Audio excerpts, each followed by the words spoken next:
ইন্নী জাইলুকা লিন-নাসি ইমামা। ইব্রাহিম, আমি মুত্তাকিনদের জন্য, গোটা বিশ্বের মানুষদের জন্য তোমার ইমাম বানায় দিলাম।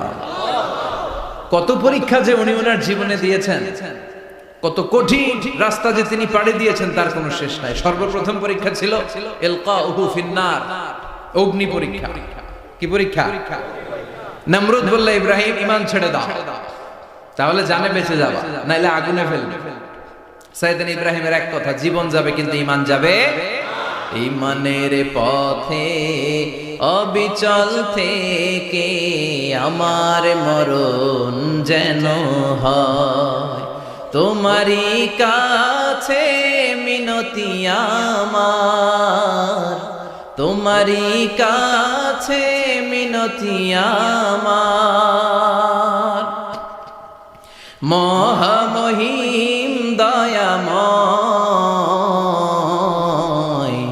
ঈমানের পথে অবিচল থেকে আমার মরণ যেন হয়। পড়ে না, আরো জোরে পড়ে না, আমিন। নমরুদ বলে, ঈমান ছেড়ে দাও, তা না হলে আগুনে ফেলবে। সাইয়েদনা ইব্রাহিম বলে, জীবন যাবে কিন্তু ঈমান যাবে। তার মানে আগুনের পরীক্ষায় পাস। চিল্লায় বলেন, আগুনের পরীক্ষায়। পরীক্ষা নাম্বার 2, একটার পর একটা পরীক্ষা নিতে আল্লাহ শুরু করলেন। আল্লাহ বললেন, ইব্রাহিম যাও, কলিজার টুকরা সন্তানকে আর হাজারকে, আমরা ওনারা ডাকি বিবি হাজরা, আমরা কি ডাকি বাংলাদেশে? আসলে নাম কি? হাজার। যাও, তোমার স্ত্রী হাজারকে আর ইব্রাহিমকে মক্কার ধুধু প্রান্তরে ফেলে দিয়ে আস। ওখানে মানুষ নাই, প্রাণী নাই, জনমানব শূন্য। দেখি আমার কদ্দুর ভালোবাসো। বলতে দেরি, টু শব্দ না, মরুভূমিতে ফেলে দিয়ে আসলে। তার মানে পরীক্ষা নাম্বার 2 তেও, কথা বলেন, 2 তেও। পরীক্ষা নাম্বার 3, আল্লাহ বললেন, ইব্রাহিম দেখি তোমার হৃদয়ে আমার জায়গা কতটুকু। যাও, কলিজার টুকরা সন্তান ইসমাইলের গলার মধ্যে তলোয়ার লাগাও। সাইয়েদনা ইব্রাহিম বিয়ে করার পর থেকে আল্লাহর কাছে চাইতে চাইতে শেষ, মাগা সন্তান হয় না।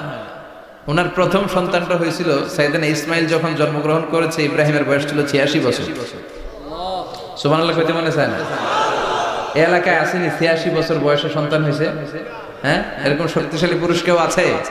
86 বছর বয়সে তো হাঁটতেই পারে না। কথা কও। সাইয়েদনা ইসমাইলকে যখন আল্লাহ তাআলা সাইয়েদনা ইব্রাহিমকে উপহার দিয়েছেন, তখন সাইয়েদনা ইব্রাহিমের বয়স, চিল্লায় বলেন কত? 86 বছর বয়সে যে কলিজার টুকরা সন্তানটাকে হাতে পেলেন, চাঁদের মতো সুন্দর ছেলে। আল্লাহ বললেন, দেখি আমার হৃদয়ে তোমার জায়গায় কতটুকু, ইসমাইল রে জবাই করো। বলতে দেরি, ছুরি লাগাতে দেরি হয় না। তার মানে এই পরীক্ষায় পাস। একটার পর একটা আল্লাহ পরীক্ষা নিয়েছেন, একটার পর একটা পরীক্ষা। আগুনের পরীক্ষায় পাস, ফ্যামিলি বিসর্জন দাও, পাস। কলিজার টুকরা সন্তানের গলায় ছড়ি লাগাও, পাস। এবার আল্লাহ বললেন, এরপর তোমার বড় দায়িত্ব দিব, তোমাকে হজ প্রোগ্রামের এমডি বানাই দিব, ম্যানেজিং ডাইরেক্টর অফ হজ। সুবহানাল্লাহ কইবেন না? আল্লাহ বললেন, ইব্রাহিম বিশাল বড় কাফেলা বানাও, হজের আঞ্জাম দাও। সাইয়েদনা ইব্রাহিম বললেন, আল্লাহ দুদুমরু প্রান্ত, জনমানব শূন্য, মানুষ নাই, পাখি নাই, কেউ নাই, কিভাবে আমি হজের আঞ্জাম দেব? আল্লাহ বললেন, ইব্রাহিম হজ প্রোগ্রামের ম্যানেজার গিরি করতে চাইলে 3টা পেশা তোমাকে বেছে নিতে হবে। কয়টা? এই 3টা পেশা এর সমন্বয়ে তুমি হজের প্রোগ্রামের আঞ্জাম দিতে পারবে। পেশা নাম্বার 1, তোমার রাজমিস্ত্রির কাজ করতে হবে। পেশা নাম্বার 2, তোমার ঝাড়ুদারগিরির কাজ করতে হবে। পেশা নাম্বার 3, তোমার মুয়াজ্জিনগিরি করতে হবে। সুবহানাল্লাহ কইবেন না? وَإِذْ يَرْفَعُ إِبْرَاهِيمُ الْقَوَاعِدَ مِنَ الْبَيْتِ وَإِسْمَاعِيلُ رَبَّنَا تَقَبَّلْ مِنَّا إِنَّكَ أَنْتَ السَّمِيعُ الْعَلِيمُ। সাইয়েদনা ইব্রাহিম আর কলিজার টুকরা সন্তান ইসমাইলকে নিয়ে রাজমিস্ত্রির কাজ শুরু করে দিলেন। আল্লাহু আকবার। কাবা ঘর ভেঙে চুরমার, বাপ বেটা মিলে রাজমিস্ত্রির কাজ, পাথর কেটে কেটে বাপ বেটা মিলে কাবা ঘর বানানো হয়। পেশা নাম্বার 1 শেষ। পেশা নাম্বার 2 ঝাড়ুদারগিরি। পেশা নাম্বার 2 কি? আল্লাহ বললেন, তাহহিরা বাইতিয়া লিত-তাইফিনা ওয়াল-আকিফিনা ওয়ার-রুক্কা'ইস-সুজুদ।